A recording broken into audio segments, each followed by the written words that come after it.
ito ha, pakinggan natin to si Claire Castro kung paano siya sumagot, 'di ba? Alam naman natin yan na dominante yan sumagot. Pabalang kung sumagot, 'di ba? At saka iwas butas. Syempre, part yun ng trabaho niya para protect syempre yung amo niya. But anyways, panoorin natin. Zaldico is no longer under the custody of the Czech Republic. Ano ho naging reaksyon ng Pangulo dito? Would you say that he was disappointed? He was angry? Ano ho yung naging reaksyon niya? Nakausap po mismo natin ang Pangulo ngayong araw at sinabi niya na disappointed siya.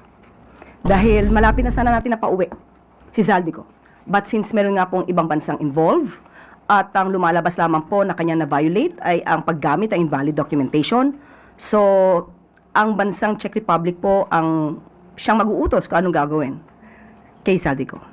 Batid din po siguro ng Pangulo na hindi lamang siyang dismayado, kundi marami sa mga Pilipino ang umasa, lalo't sa kanya nang galing ang anunsyo. Doesn't the President feel compelled to issue an apology over the announcement that he made himself? Balik ko ang tanong, saan po siya dapat mag-apologize? Balik ko ang tanong, saan po siya dapat mag-apologize? For at the very least, raising expectations that Zaldico will be made to answer to the Filipino people. Lahat naman po tayo ay umasa. Lahat naman po na dapat gawin ay ginawa ng Pangulo at ng administrasyon. Ang kanyang inireport naman po ay tama.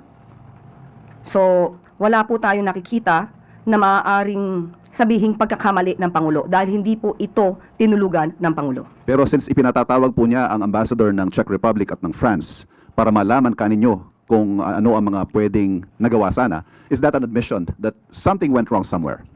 Yan po ang pag-uusapan. Kung meron nga ba tayong pagkukulang o meron ba hindi nagawa para po mas maliwanagan tayo, ano pa ang dapat gawin at ano pa ang dapat maitulong ng ibang bansa, lalong-lalo naman po na tayo naman po ay meron tinatawag na United Nations Convention Against Corruption. So, ang kaso po na kinakaharap ni Zaldico ay patungkol sa malversation. So, aalamin lamang po ng Pangulo